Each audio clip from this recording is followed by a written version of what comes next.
The coffee cup slipped from Willow Sinclair's hand the moment she saw him standing in the lobby of the hotel, his profile illuminated by the afternoon sun streaming through floor-to-ceiling windows. And for one impossible second, she forgot how to breathe. Yates Vaughn turned at the sound of ceramic shattering against marble, and their eyes met across the crowded space. 10 years evaporated in an instant. The noise of the bustling hotel faded to white static as recognition flickered across his face, followed by something deeper that made her heart lurch against her ribs. Willow. His voice carried across the distance, rich and familiar despite the years.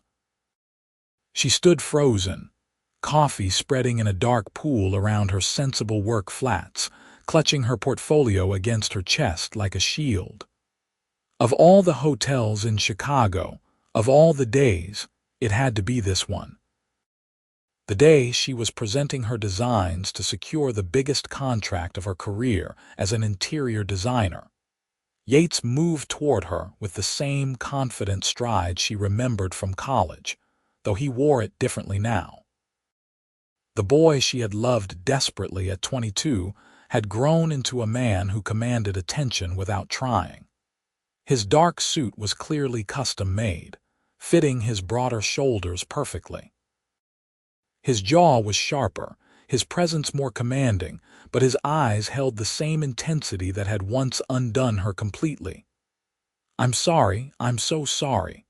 A hotel attendant rushed over with towels, breaking the spell. "It's fine," Willow managed, her voice sounding strange in her own ears. She bent to help clean up, grateful for something to do with her hands. "Let me help." Yates was suddenly beside her, close enough that she caught the scent of his cologne, different from the cheap drugstore variety he had worn in college but somehow still unmistakably him. "I've got it," she said quickly, standing up too fast. Their hands brushed as they both reached for her portfolio and electricity shot up her arm. "You still do that," he said quietly. "Do what? Run away before anyone can help you." The accuracy of the observation stung. "I'm not running. I have a meeting. Here," his eyebrows lifted. "In this hotel?"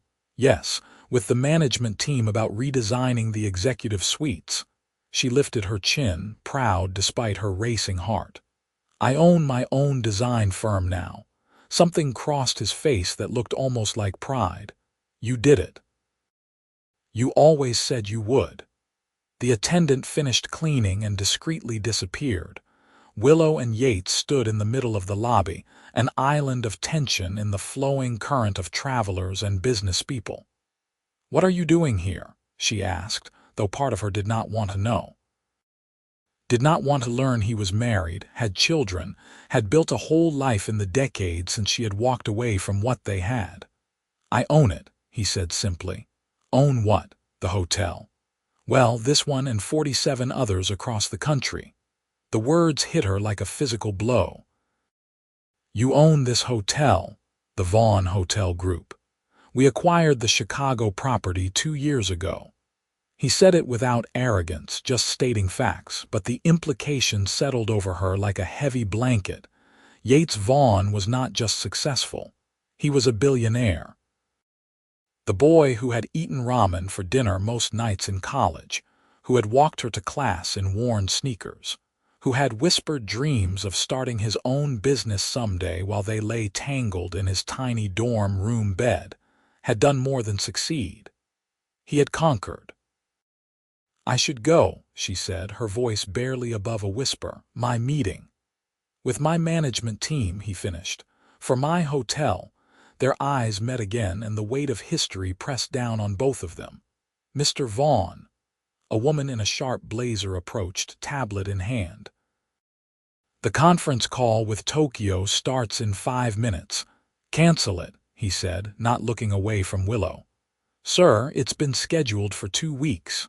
Reschedule." His tone left no room for argument. The woman nodded and walked away quickly. "You can't just cancel important calls because you ran into someone from college," Willow protested. "You weren't just someone from college." The rawness in his voice made her chest tight. "And your meeting is at 3, right? You have 20 minutes. Have coffee with me." "I just dropped my coffee." "Then have another one." He gestured toward the hotel's cafe. "Please, Willow, 20 minutes. That's all I'm asking." Every rational thought in her head screamed at her to refuse. Seeing Yates Vaughn again was not part of the plan. The plan was to nail this presentation, land the contract, and prove that Willow Sinclair Designs was ready to play in the big leagues. The plan did not include dredging up feelings she had spent a decade burying, but her feet were already moving toward the cafe. They settled into a quiet corner table, 2 fresh coffees between them. Up close, she could see the fine lines at the corners of his eyes, the silver threading through his dark hair at the temples. He looked tired beneath the polish, she realized. Successful and powerful, but tired. "You look good," he said. "Really good. You look like you bought the world." A ghost of a smile crossed his face. "Some days it feels that way. Other days it feels like the world owns me. Heavy is the head that wears the crown," something like that. He wrapped his hands around his coffee cup, and she noticed he wore no wedding ring. Her heart did a traitorous little skip. "Tell me about your business. How long have you been running your own firm?" 5 years. "Started it with my savings and a laptop in my apartment. Now I have 12 employees and an office in River North." Pride colored her voice, and she let it. She had worked herself raw to build something of her own. "That's incredible, Willow. I learned from the best. My mentor, Patricia Reynolds, taught me everything about commercial design. When she retired, she referred all her clients to me. This hotel contract would be the biggest project I've ever taken on." She paused. "Does the team know we have history?" "No one knows," he said quietly. "I saw your firm's name on the short list of designers being considered. I almost called you." "Why didn't you?" "Because I wasn't sure you would want to hear from me. Because 10 years is a long time. Because every excuse I came up with sounded hollow." He leaned forward slightly. "Why did you leave, Willow? Really leave?" "We were talking about moving in together, making plans, and then you just disappeared." The question she had been dreading. The one she had asked herself 1,000 times in the years since. "We wanted different things," she said, the practiced answer feeling like ash on her tongue. "That's what you wrote in the note you left. But it was a lie, wasn't it?" She looked down at her coffee, watching steam spiral upward. "Your family made it very clear I was not part of your future. Your mother sat me down at that garden party and explained how I would hold you back, how you needed someone who understood your world, your ambitions, someone who came from the same background. My mother had no right to say those things to you. She was not wrong, though. Look at what you built, Yates. Would you have done all this with me weighing you down? A girl from a public school who worked 3 jobs to pay for community college before transferring to the university." His jaw tightened. "You never weighed me down. You were the only real thing in my life. We were kids playing house while your family's empire waited for you to grow up and take your place in it. So you made the decision for both of us, decided what I wanted without asking me." There was an edge to his voice now, hurt breaking through careful control. "You had already accepted the position at your father's company.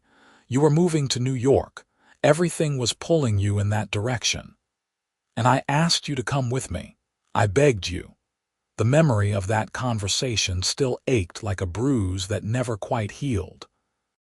Him standing in her apartment, so young and earnest and full of conviction that love conquered all. Her knowing what his family thought of her, knowing she would always be the girl who was not good enough. "I couldn't be the reason you disappointed your family," she said softly. "I couldn't watch you resent me eventually. So instead, I got to spend 10 years wondering what I did wrong." He sat back, running a hand through his hair. The gesture was so familiar it hurt. Do you have any idea how many times I almost tracked you down? How many times I typed your name into search engines just to see if you were okay, did you? The question escaped before she could stop it. Every few months, like clockwork, I would tell myself I was being pathetic, that I needed to move on, and I did for a while. Dated other people, threw myself into work, built the empire you think was more important than what we had. His eyes locked onto hers. None of it mattered, Willow. I could buy anything, go anywhere, have anything I wanted, but I couldn't have the one thing that actually meant something. Her throat tightened. Yates, don't what? Don't tell you the truth. That I spent a decade building a business I barely care about because it was easier than admitting I lost the only person I ever loved. The words hung in the air between them, raw and real and impossibly complicated. You don't mean that, she whispered. I've never meant anything more. He reached across the table, his hand hovering near hers. Tell me you didn't feel the same way. Tell me you forgot about me, moved on, built a happy life with someone else. If you can say that honestly, I'll walk away right now.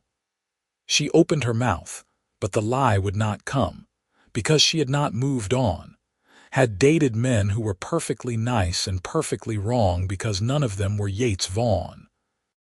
Had built a career she loved while wondering what might have been if she had been braver. I can't, she admitted, the words cracking. His hand closed over hers, warm and solid and right in a way that terrified her. Mr. Vaughn. Another assistant appeared at their table. I'm so sorry to interrupt, but the presentation is scheduled to begin in 5 minutes. Yates did not look away from Willow. Tell them to start without me. James can handle the introductions. But sir, you always personally meet with vendors for major contracts. Not today. His thumb traced circles on the back of her hand. Today, I'm staying right here. The assistant hesitated, clearly confused, then nodded and left. You can't skip my presentation, Willow protested, though she did not pull her hand away. This contract is important to my business. Which is why I'm recusing myself from the decision-making process. My team will evaluate your proposal fairly, and I will have nothing to do with whether you get the job or not. People will ask questions. Let them ask. He squeezed her hand gently. I'm not letting you disappear again, Willow, not without a fight. If you want nothing to do with me, fine. I'll respect that. But you're going to have to look me in the eye and tell me you feel nothing. That the last 10 minutes have been purely nostalgic and nothing more. She swallowed hard. This is crazy, we don't even know each other anymore. Then let's fix that. Have dinner with me tonight. Yates, I don't think that's a good idea.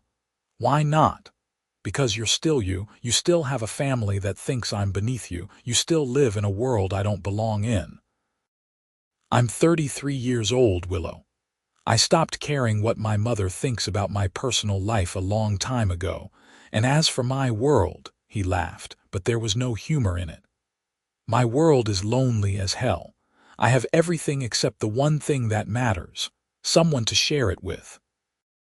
Someone who knew me before all this, who saw me when I was nobody and loved me anyway. We can't just pick up where we left off. Too much time has passed. I'm not asking to pick up where we left off. I'm asking for a chance to start over, to see if what we had is still there. His eyes searched hers. Unless you're seeing someone, no, she admitted. You? No. The word carried relief and longing in equal measure. Haven't been serious with anyone in years. Turns out it's hard to build a relationship when you're comparing everyone to a memory. A woman approached their table, professionally dressed with a portfolio under her arm. Miss Sinclair, I'm Jennifer from the management team. We're ready for you. Willow stood, reluctantly pulling her hand from Yates' grasp. I have to go. I know. He stood as well. But this conversation is not over. Yates, I don't know if this is a good idea. Meet me here tonight at 7. If you don't show, I'll know you want me to leave you alone. But if you do show up, his gaze held hers, then we figure this out together. She nodded, not trusting herself to speak, and followed Jennifer toward the conference room. The presentation went smoothly, despite the chaos rioting through her mind. She walked the management team through her vision for the executive suites, explained timelines and budgets, showed renderings that represented months of work. They asked intelligent questions, seemed genuinely interested, and promised a decision within the week. But the whole time, part of her brain remained in that cafe, replaying every word Yates had said. She checked into one of the guest rooms that evening, telling herself she needed to decompress before driving home. In reality, she needed to decide if she was actually going to meet Yates for dinner. Her phone buzzed with a text from her best friend, Miranda. "How did the presentation go?" "Good, I think, but something happened." "What kind of something?" I ran into Yates. There was a pause, then her phone rang immediately. "Excuse me." Miranda's voice was sharp with shock. "Yates, Vaughn. Your college boyfriend who you literally fled the state to get away from." "I didn't flee the state. I moved back home after graduation." "Semantics. What do you mean you ran into him?" "He owns the hotel. Turns out he's a billionaire now." Miranda let out a low whistle. "Of course he is. That man was always destined for ridiculous success." "What did he say? How did he look?" "Please tell me he got fat and bald." "Despite everything," Willow laughed. "Unfortunately, no. He looks incredible, and he asked me to dinner." "Are you going?" "I don't know. What would be the point? We live different lives now. The point would be finding out if you still have chemistry. The point would be closure, or maybe even a second chance." "Willow, you haven't seriously dated anyone in 2 years. Maybe there's a reason for that." "I've been focused on my career." "You've been hiding," Miranda said bluntly. "Ever since that disaster with Eric, you've kept yourself locked down. Maybe this is the universe giving you a chance to feel something again." After they hung up, Willow stared at herself in the mirror. She looked the same as she had that morning, but she felt completely undone. Seeing Yates had cracked something open inside her that she had worked hard to seal shut. At 6:50, she found herself standing in front of her hotel room door, keys in hand. She could leave. Drive home, email politely declining dinner, move on with her life. Instead, she walked to the elevator. Yates was waiting in the lobby, pacing near the entrance. He had changed into dark jeans and a gray sweater that made him look more like the boy she remembered and less like the billionaire who had canceled international conference calls. When he saw her, his entire face transformed with relief. "You came." "I almost didn't. But you did." "That's what matters." He offered his arm. "I know a place if you trust me." She hesitated only a moment before slipping her hand into the crook of his elbow. They walked 3 blocks to a small Italian restaurant tucked between larger buildings. It was the kind of place locals knew about but tourists missed, with checkered tablecloths and the smell of garlic and basil thick in the air. "How did you find this place?" she asked as they were seated in a corner booth. "I've been living in Chicago for the last 3 years. Moved here to oversee the Midwest expansion." He smiled slightly. "Also, I may have done some research over the years and learned you lived here. Not creepy at all, right?" "A little creepy," she admitted, "but also kind of sweet." They ordered wine and pasta, falling into conversation more easily than she expected. He told her about building his business, the mistakes he made early on, the long nights and constant travel. She shared stories about her worst design clients, the joy of seeing her visions come to life, the terror and thrill of starting her own firm. "You regret it?" she asked as they shared tiramisu. "Joining your father's company after graduation." "I used to. I felt trapped for years, like I was living someone else's life." But then I started making changes, taking the business in new directions. My father was furious, said I was risking everything he built. But I was right, and the company tripled in size.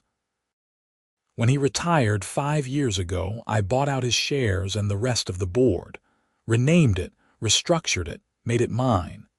That must have caused some family drama. My father barely speaks to me. My mother calls once a month to criticize my choices. My sister is great, though. She runs the marketing division and is way better at her job than I ever could be. He took a sip of wine. Family is complicated, but I've learned I can't live my life trying to please people who will never be satisfied. That must have been hard to accept. It was. Therapy helped. He said it without shame.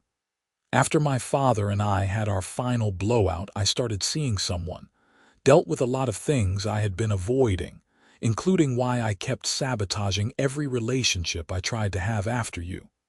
Yates, I'm sorry, for leaving the way I did, for not fighting harder. We were both young, we both made mistakes. He reached across the table, taking her hand. But we're not young anymore, Willow. We know what we want now, what we're willing to fight for. And what do you want? I want you. The simple honesty in his voice undid her. I want to wake up next to you and hear about your day over coffee. I want to support your dreams the way you always supported mine. I want to build something real with someone who actually sees me, not just the money and the power. You make it sound so simple. Maybe it is. Maybe we're the ones making it complicated. His thumb traced patterns on her palm. I'm not saying move in with me tomorrow. I'm saying let's try. Let's date like normal people, figure out if this still works. If it does, we'll figure out the rest. If it doesn't, at least we'll know. She looked at their joined hands, at the man who had never really left her heart, no matter how hard she tried to move on. Okay, let's try, slowly, carefully, but let's try. The smile that broke across his face was incandescent. Yeah, she squeezed his hand. But I have conditions. No special treatment for my business. If my designs are not good enough for the hotel, I don't get the contract. No interference from you. Already promised that. And we keep this private for a while. I don't want my professional reputation tangled up in my personal life. Fair enough. Any other conditions? No rushing. I mean it, Yates. We take this at a reasonable pace. I can do reasonable. The look in his eyes suggested reasonable might be challenging for him, but he would try. They left the restaurant 2 hours later, walking slowly back toward the hotel. The Chicago night was cool, spring not quite ready to surrender to summer. Without discussion, he draped his jacket over her shoulders, the gesture so natural and right it made her chest ache. Come to the house this weekend, he said as they reached the hotel entrance. I'm hosting a charity event Saturday night. Nothing huge, maybe 75 people. Fundraiser for arts education programs in public schools. I'd love to have you there. That's a lot for a second date. Consider it research. See me in my natural habitat. Decide if you can stand my world. He tucked a strand of hair behind her ear. Plus, you'd be supporting a good cause. Arts education. Turns out I have strong feelings about ensuring kids from all backgrounds have access to programs that might change their lives. Wonder where that came from. His eyes held hers with warmth that made her pulse quicken. I'll come, she decided. But you're not sending a car for me. I'll drive myself and meet you there, independent as ever. Some things don't change. Good. I love that about you. He leaned in slowly, giving her time to pull away. When she did not, his lips brushed hers, gentle and questioning. The kiss was nothing like the passionate, desperate ones from 10 years ago. This was careful, a promise more than a claim, and somehow that made it even more devastating. When they separated, he rested his forehead against hers. I'm all in, Willow. Just so you know, this is not casual for me. It never was, she whispered back. The week that followed felt surreal. Yates texted every morning with coffee recommendations or articles he thought she would find interesting. They spoke on the phone in the evenings, conversations stretching past midnight as they filled in the gaps of 10 years apart. He sent flowers to her office with a note that said, "Just because," making her entire staff whisper with speculation. Friday afternoon, she got the call she had been waiting for. Her design firm had been awarded the hotel contract. She immediately called Yates, barely containing her excitement. "I got it. We got the contract." "That's incredible, Willow. Congratulations." His genuine happiness radiated through the phone. "You had nothing to do with this decision. I swear on everything I own. Jennifer told me this morning that your designs were exactly what they were looking for. You earned this completely on your own merit." Pride swelled in her chest. "This is huge for my company. It's the first of many huge projects. You're brilliant at what you do." He paused. "Does this mean you're in a celebrating mood? Maybe. Perfect. Because I'm taking you to dinner tomorrow before the charity event, somewhere nice. Let me spoil you a little." "Yates, that's not necessary." "I know, I want to anyway. Let me have this, please," she smiled, leaning back in her office chair. "Okay, you can spoil me a little." Saturday evening, she stood in front of her closet trying to decide what one wore to a Billionaire's charity event. Her wardrobe consisted mostly of professional work clothes and casual weekend wear. Nothing quite fit the occasion. Miranda arrived with reinforcements in the form of 3 dress options borrowed from her more glamorous sister. "The black one is classic, the blue one is stunning, and the red one screams confidence," Miranda announced, laying them out on the bed. Willow chose the blue, a floor-length gown in deep sapphire that made her eyes look luminous. It fit perfectly, elegant without being ostentatious. "You look like a woman who belongs at fancy charity events," Miranda declared. "Now let's do something with your hair." By the time Yates arrived to pick her up despite her protests, Willow barely recognized herself. Her hair was swept up in a soft updo, her makeup subtle but polished. She felt like she was playing dress-up in someone else's life. Then Yates looked at her, and the expression on his face made her feel like the most beautiful woman in the world. "You're stunning," he said simply. "Absolutely stunning. You clean up pretty well yourself." He wore a tailored tuxedo that emphasized his broad shoulders and made him look like he had stepped out of a magazine. Dinner was at an exclusive restaurant with views of the city skyline, the kind of place where reservations required months of advance notice. They talked about her upcoming hotel project, his plans for expanding into the European market, and a dozen other easy topics. But underneath ran a current of something deeper, an awareness of each other that had nothing to do with words. His house was in Lincoln Park, a stunning modern mansion that managed to feel warm despite its size. The charity event was already in full swing when they arrived, well-dressed people mingling on the terrace with champagne glasses and hors d'oeuvres. "This is a small gathering," Willow murmured as they entered.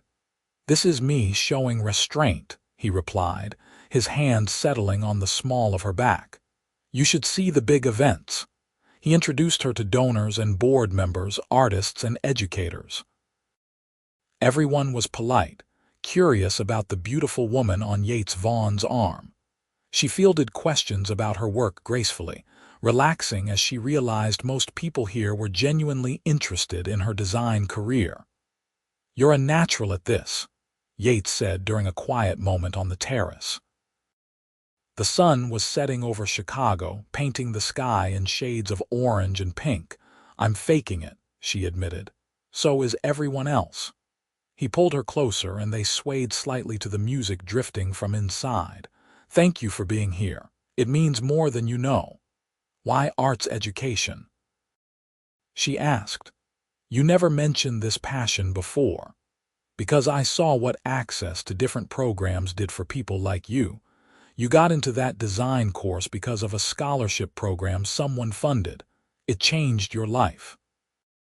I want to make sure other kids have those same opportunities, regardless of what zip code they're born in.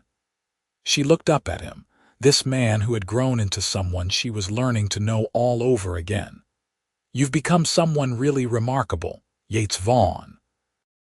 I've been trying to become someone worthy of you, he said quietly. Someone you wouldn't have to run away from. I never ran from you. I ran from the idea that I was not enough. You were always enough. You were everything. He pulled her closer, their bodies fitting together like no time had passed at all. I need you to know something, Willow. That night you left, I didn't accept it. I went to your apartment the next day, but you were already gone. I called and texted for weeks. Your number was disconnected. I drove to your hometown, but your family said you didn't want to see me. What? She pulled back to look at him. I never told my family that. Your mother said you were trying to move on, that showing up would only hurt you more. I respected that, even though it killed me. But I never stopped thinking about you. Never stopped hoping that someday, somehow, we would get another chance. Yates, I had no idea. My mother never mentioned you coming to look for me. Her mind raced, reframing the past. She probably thought she was protecting me. She knew how torn up I was about leaving. Would it have made a difference if you had known? She considered the question honestly. I don't know. I was so convinced I was doing the right thing, letting you go to live your life without complications. But maybe yes. Maybe knowing you tried that hard would have changed everything. We can't change the past, he said, brushing a thumb across her cheekbone. But we have right now, and I'm not wasting it. He kissed her under the darkening sky, with string quartet music floating around them and the murmur of voices from inside. This kiss was different from the gentle one outside the hotel. This was promise and passion, claim and surrender all at once. When they finally broke apart, they were both breathing hard. Stay tonight, he said. Not like that, just stay. I want to fall asleep with you here and wake up knowing it was not a dream. Okay, she whispered. They returned to the party, circulating separately and together, playing the roles expected of them. But the whole time, she was hyper-aware of him, of his eyes finding hers across rooms, of the promise waiting when the last guest finally left. It was nearly midnight when the house emptied. Yates loosened his bow tie and led her upstairs to the master suite. The room was beautiful, all clean lines and warm tones, with windows overlooking the city lights. I have clothes you can wear, he said, disappearing into his closet and emerging with a soft t-shirt and pajama pants. Bathrooms through there. She changed in the spacious bathroom, washing off her makeup and pinning up her hair. His clothes smelled like him, and she had to take a moment to steady herself. When she emerged, he had changed too, wearing only pajama pants, his chest bare. Seeing him like this, relaxed and vulnerable, transported her back to college, to lazy Sunday mornings in his dorm room. Still have that same scar, she noted, gesturing to the faint line above his right hip from a childhood bike accident. Still have the same constellation of freckles on your shoulder, he replied, stepping closer. They stood looking at each other for a long moment, the weight of a decade between them. I'm scared, she admitted. I'm scared this won't work, that we've both changed too much. That I'll wake up one day and realize I'm still the girl who does not fit into your world. And I'm scared I'll do something to drive you away again, he said. That I'll mess this up because I want it too much. But Willow, I would rather be scared with you than safe without you. She closed the distance between them, wrapping her arms around his waist and resting her head against his chest. His heart beat steady and strong under her ear. They climbed into his massive bed, and he pulled her close, her back to his chest, their bodies fitting together perfectly. His arm wrapped around her waist, holding her secure. This okay? he murmured against her hair. More than okay. She laced her fingers through his. Yates? Yeah, I never stopped loving you. I tried to, but I could not. His arms tightened around her. Same, Willow, always the same.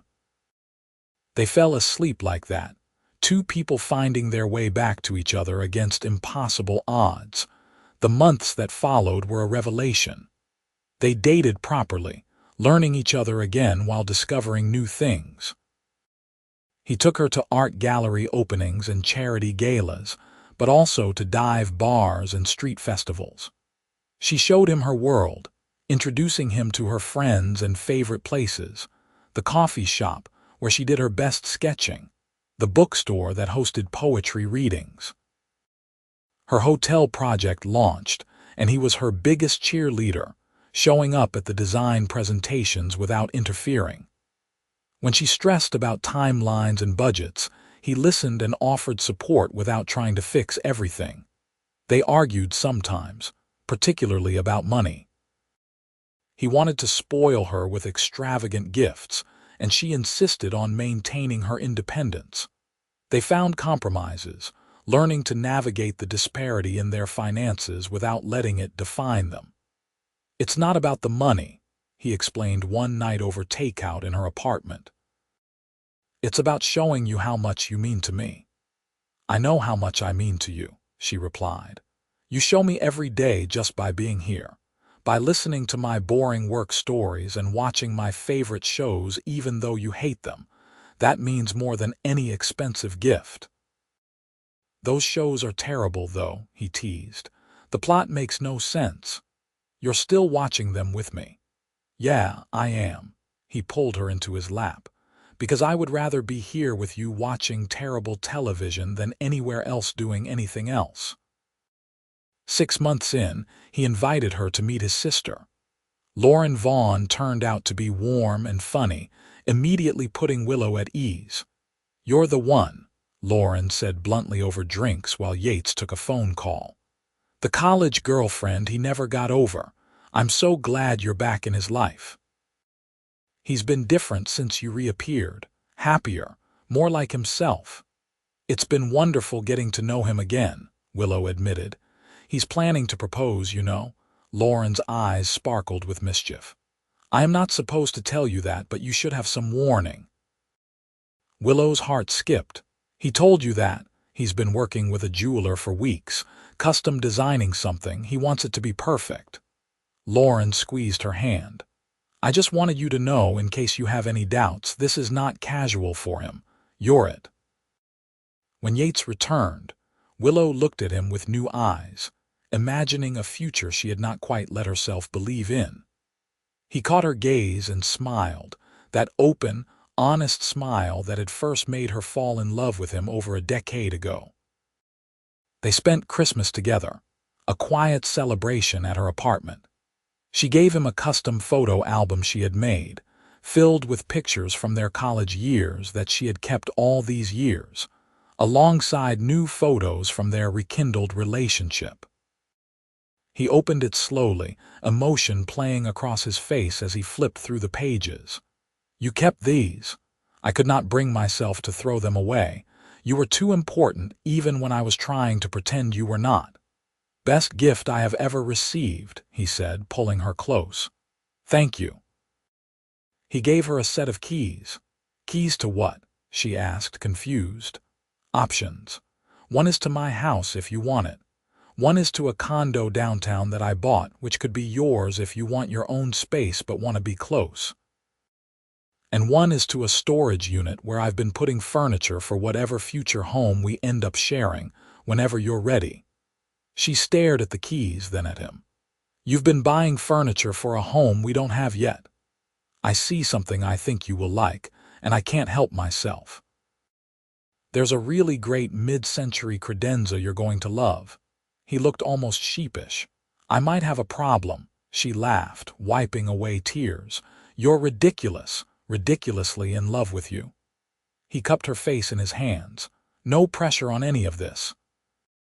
The keys are yours to use or not use, but I wanted you to know that I'm thinking about our future, planning for it, hoping for it.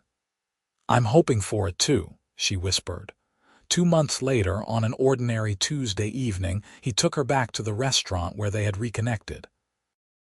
They ate pasta and shared wine, talking about her latest project and his upcoming trip to London.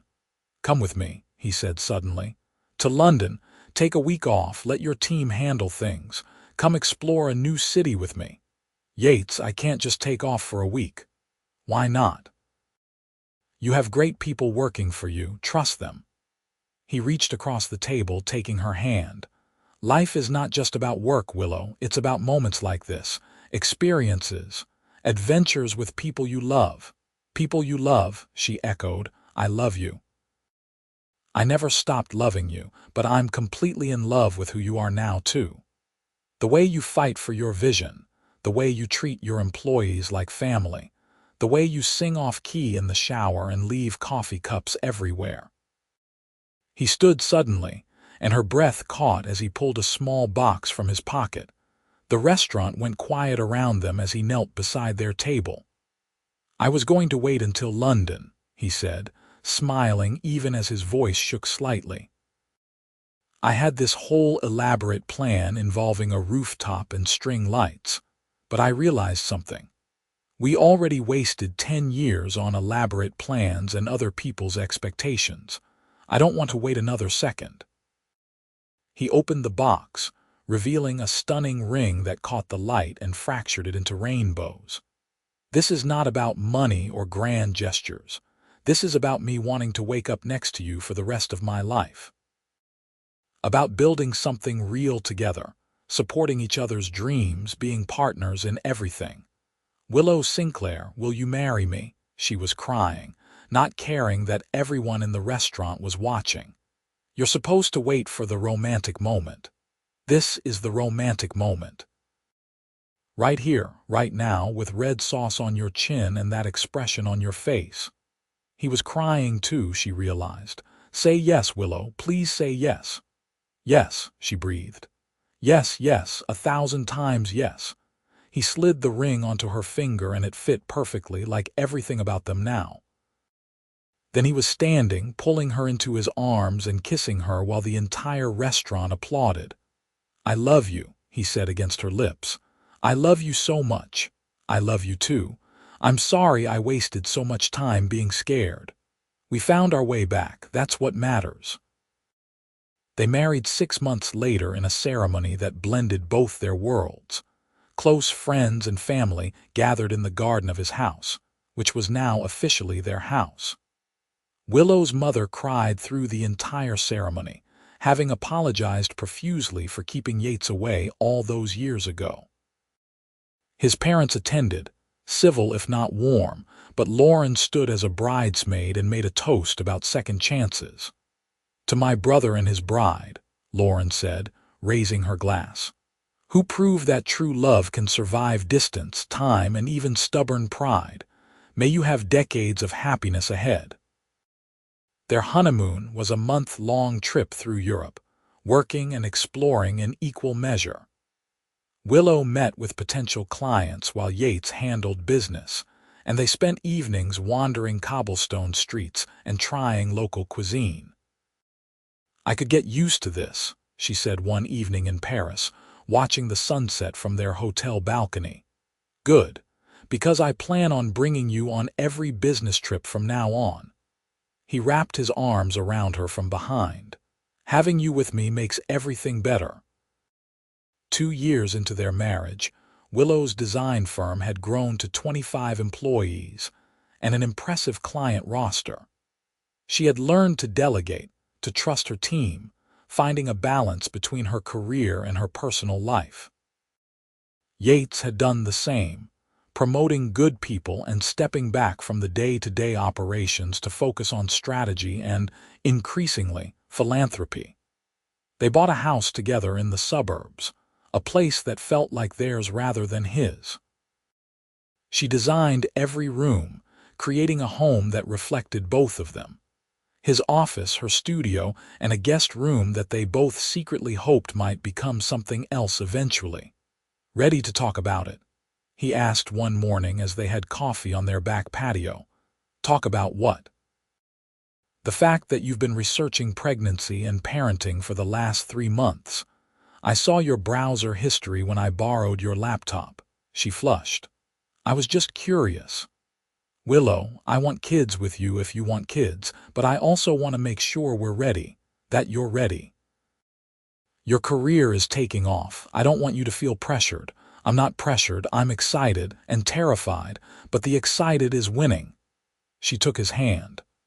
I want to build a family with you, Yates. When did you know that I wanted kids with you? Probably when we were 22 and you were talking about the kind of life you wanted someday. You mentioned a house full of love and laughter and creativity. I wanted to give you that even then. He kissed her softly. But I can wait as long as you need. I don't want to wait, she decided. Let's try. Let's build that life. 4 months later, she surprised him with a positive pregnancy test wrapped in a box on his birthday. His reaction was everything she hoped for. Shock, joy, wonder, and a little bit of fear all playing across his face before he picked her up and spun her around, laughing and crying at the same time. We're having a baby. We're having a baby. I'm going to be a father. You're going to be a mother. We made a person. He was rambling, adorably flustered. Well, we're working on making a person, still early. A person who is going to be so loved, so incredibly loved. He placed his hand on her still flat stomach with such tenderness it made her chest ache. Thank you for this, for us, for everything. Pregnancy was harder than she expected, but he was there through all of it. Morning sickness that lasted all day, exhaustion that made working difficult, the anxiety that came with bringing new life into the world. He rubbed her feet, brought her crackers at 3 in the morning, and accompanied her to every doctor's appointment. Their daughter was born on a snowy December morning, tiny and perfect and screaming with impressive volume. She has your lungs, Yates said, tears streaming down his face as he held their daughter for the first time. And your nose, Willow replied, exhausted and elated in equal measure. They named her Ivy, and she became the center of their universe. Willow took 6 months off work, finding unexpected joy in the slow pace of new motherhood. Yates rearranged his schedule to be home more, determined not to miss these early months. I built an empire, he said one night, watching Ivy sleep in her bassinet. But this is what actually matters. Her, you, this family. No regrets about the quiet life. This is not quiet. This is everything. He pulled Willow close, the three of them their own small world. You once said I needed to choose between you and my ambitions, but you were never in competition with anything. You were always the dream I was chasing. It just took me 10 years to catch up with you. She leaned her head on his shoulder, watching their daughter sleep, and felt the kind of peace she had never quite believed was possible. The girl who had run away thinking she was not enough had finally learned her worth. The boy who had built an empire to fill a void had finally found what truly made him rich. 10 years lost, but a lifetime gained. And as Ivy stirred in her sleep, making the small sounds that meant she would want to be fed soon, Willow thought about the strange journey that had brought them here. How one chance meeting in a hotel lobby had unraveled all her carefully constructed defenses. How love had been waiting all along, patient and persistent, for them to be brave enough to try again. I'm glad I bumped into you, she whispered. Best accident of my life, Yates replied, kissing the top of her head. And in the quiet of their home, with snow falling outside and their daughter breathing softly nearby, two people who had found their way back to each other after a decade apart finally had everything they needed. Not the money or the success or the impressive careers, though those were nice too. But each other, their family, and a love that had survived time and distance and all the obstacles they had put in its own way. It was, they both agreed, the happiest ending they could have ever imagined. And more importantly, it was just the beginning.